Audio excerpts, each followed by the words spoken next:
பல கைகள் சேர்ந்து ஆடுவது பலகை விளையாட்டு. அது பலருக்கும் பொழுதுபோக்கு.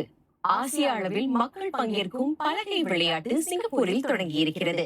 சிங்கப்பூர் பயண கழகத்தின் ஆதரவில் நடத்தப்படுகிறது WSBG ஏசியா 2026. அது வேர்ல்ட் சீரீஸ் ஆஃப் போர்ட் கேமிங்கின் அதிகாரப்பூர்வ ஆசிய துணை நிகழ்வாகும். தனித்தனி மேசைகள், ஒவ்வொன்றிலும் வெவ்வேறு ஆட்டம். குழுவாகவும் தனியாகவும் பலகை ஆட்டத்தில் இவர்கள் புகுந்து விளையாடுகின்றனர். நாளை மறுநாள் வரை போட்டி தொடரும். 250க்கும் மேற்பட்ட பலகை விளையாட்டுகளை மக்கள் விளையாடலாம். ஆட தெரிந்தால் போதும், எவரும் விளையாடலாம். வயது வித்தியாசமில்லை. கேம் விளையாடுறது ரொம்ப விளையாடுல, அதனாலதான் நான் விளையாடணும் எனக்கு ஆசை வருது. எப்படி விளையாட நான் கற்றுக்கிட்டேன். நேரம் இல்லை, இந்த மாதிரி கேம்ஸ் விளையாட நேரம் கிடைச்சிட்டா இந்த மாதிரி கேம்ஸ் நான் விளையாடுவேன். திரை நேரத்தை குறைத்து தொடர்பு திறன், கவனத்திறன், நட்புறவை வளர்க்க உதவுகிறது இந்த போட்டி. இந்த காலத்துல எல்லாம் ஃபோக்கஸ் குறைவா இருக்கு. அதனால இந்த போர்ட் கேம்ஸ் விளையாடுறதுல ஃபோக்கஸ் நல்லா கிடைக்கும்.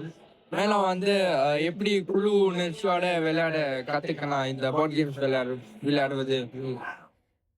இந்த போட்டியில் 16 பிரிவுகளில் வெற்றியாளர் பட்டம் வழங்கப்படுகிறது. அனுபவம் இருந்தாலும் வெல்வது எளிதல்ல என்பதை உணர்த்தியது இந்த போட்டி.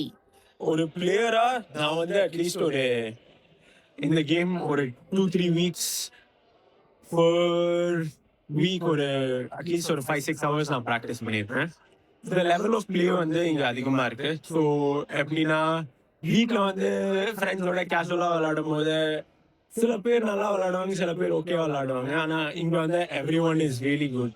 எல்லாரும் நிறைய நேரம் ப்ராக்டிஸ் பண்ணி தான் விளையாடுறாங்க. ஸோ அது நல்ல சேலஞ்சிங்கா இருக்கு.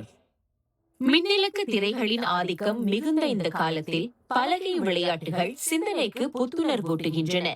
திட்டமிடுவது, குழுவாக விளையாடுவது என பல்வேறு நுணுக்கங்களை பகிர்ந்து கொள்ளவும் வாய்ப்பளித்தது போட்டி. இதனுடன் இன்றைய செய்தி நிறைவடைகிறது. எங்கள் இணையவாசல் அல்லது செய்தி மீடியா காப் செயலி மூலமாக செய்தி